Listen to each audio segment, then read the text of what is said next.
Hello dear friends, this is your personal English coach professor D C. और इस video में हम समझेंगे एक बहुत ही महत्वपूर्ण कविता जिसका नाम है the heart of the tree. इसे हेनरी काइलर बर्नर ने लिखी है।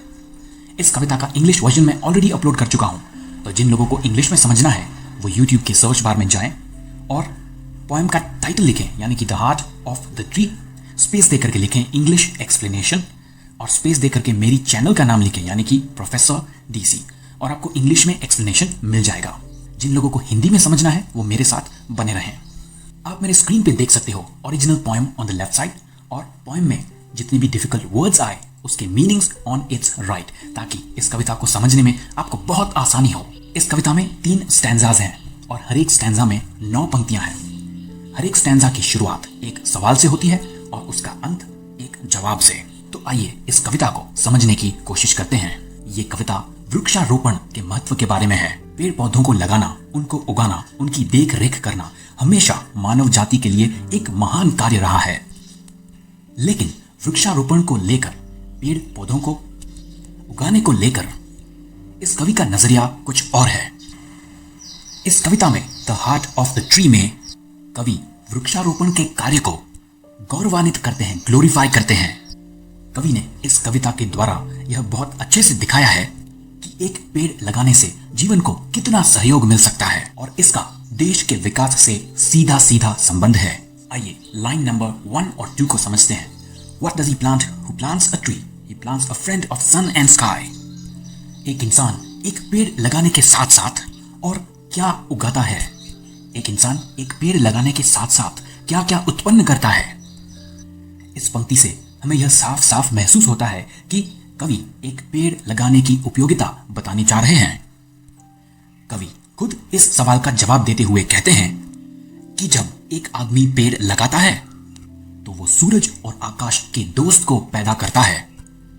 एक साधारण पौधा ऊपर की ओर बढ़ता है और सूर्य और आकाश तक पहुंचने का लक्ष्य रखता है।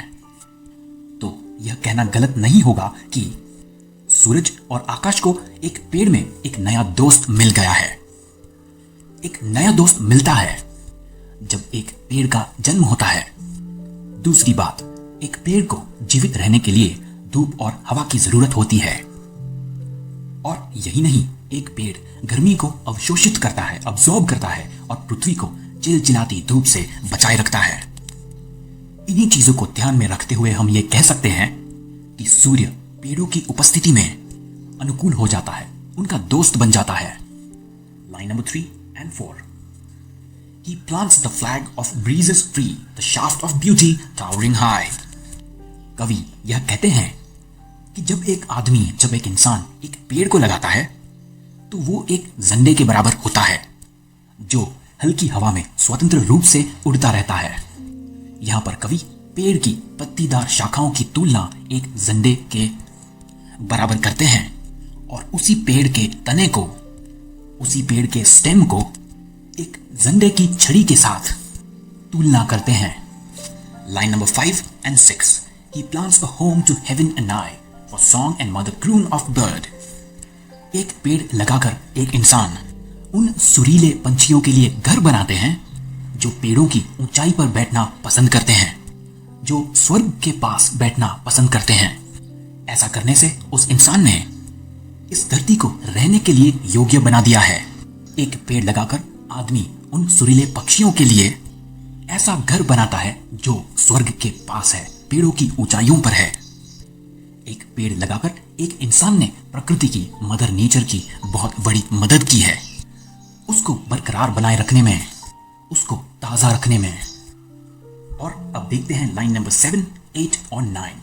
In hushed and happy twilight heard the treble of heaven's harmony. These things he plants who plants a tree.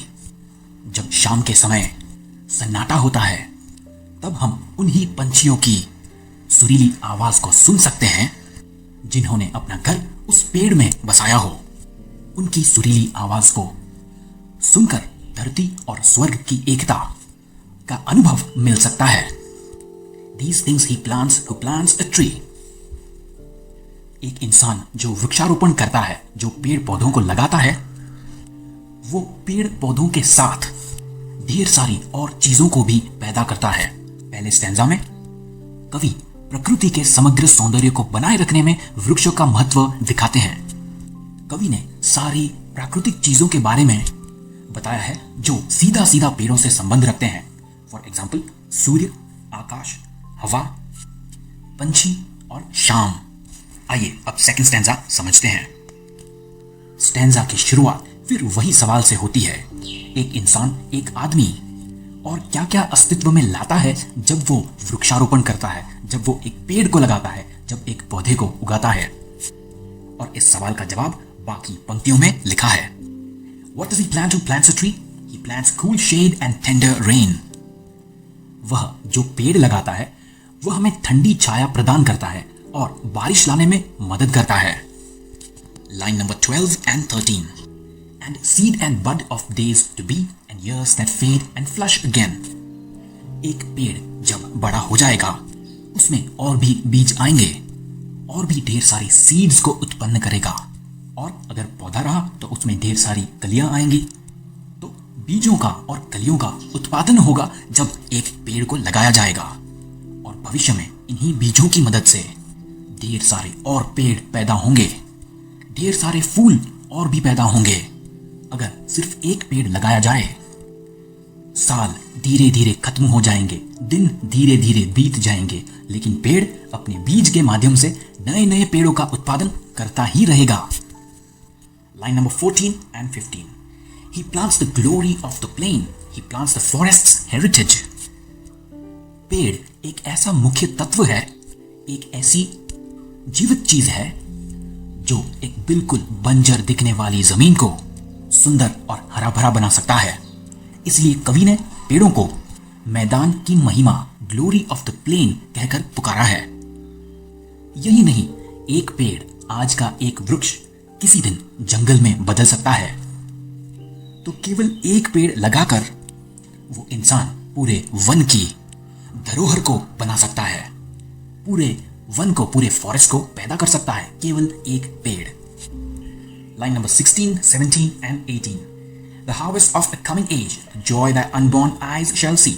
These things he plants who plants a tree. कवि ये कहना चाहते हैं कि आज अगर एक पेड़ लगाया तो आने वाले दिनों में फल जरूर मिलेंगे। हमारी आने वाली पीढ़ियां इतनी वनस्पतियों को देखकर प्रसन्न होंगी और इसका भरपूर लाभ उठा सकेंगी। इसलिए कवि कहते हैं कि सारा श्रेय, सारा क्रेडिट उस आदमी को जाता है जो पेड़ लगाता है।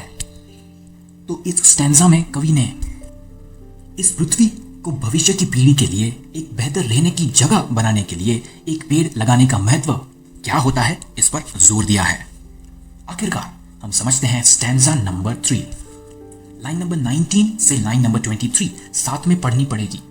What does he plant who plants a tree? He plants in sap and leaf and wood, in love of home and loyalty, and far cast thought of civic good, his blessings on the neighborhood.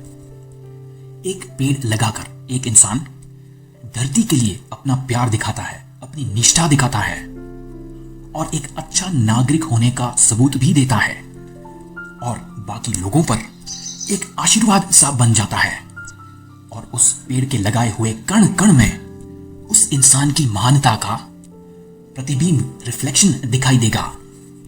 Line number 24 to 27. Who in the hollow of his hand holds all the growth of all our land, a nation's growth from sea to sea, steers in his heart who plants a tree.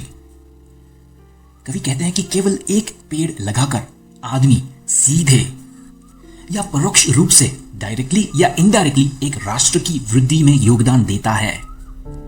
जब केवल एक पेड़ को लगाया जाता है तो यह समुद्र से समुद्र तक एक राष्ट्र की प्रगति को गति देता है, और ये सब उस आदमी की भावनाओं से शुरू होता है, उसके महान कार्यों से शुरू होता है जो एक पेड़ लगाता है। अगर आपने गौर किया होगा तो हिज का H कैपिटल है, वो सिर्फ उस इंसान की महानता को दिखाने के लिए जिसने एक पेड़ लगाया है। कवि के हिसाब से वो इंसान सर्व शक्तिशाली होता है और एक देश का भाग्य निर्माता होता है। तो स्टैंजा नंबर 3 की जो आखिरी पंक्ति है, अंतिम पंक्ति है, वो बहुत ही महत्वपूर्ण है। क्यों? क्योंकि यह पेड़ों के पीछे आदमी के दिल, उसकी भावनाओं, सपनों और इच्छाओं के बारे में बात करती है। और यही वजह है कि टाइटल जो है इस कविता का वो है heart of the tree. Heart जो दिल है वो उस इंसान का दिल है जिसने पेड़ लगाने के बारे में सोचा। तो कुल मिलाकर के हेनरी काइलर बनर ने बहुत ही सिंपल वर्ड्स में बहुत ही शानदार तरीके से वृक्षारोपण की उपयोगिता, पेड़ पौधों को लगाने का महत्व, इस विचार को बहुत ही प्यारी सी कविता के रूप में लोगों के सामने प्रस्तुत किया है। उम्मीद करता हूं कि आपको ये कविता समझ में आई होंगी। अगर नहीं आई है तो आप मुझे अपने सवाल YouTube के कमेंट सेक्शन में पूछ सकते हो।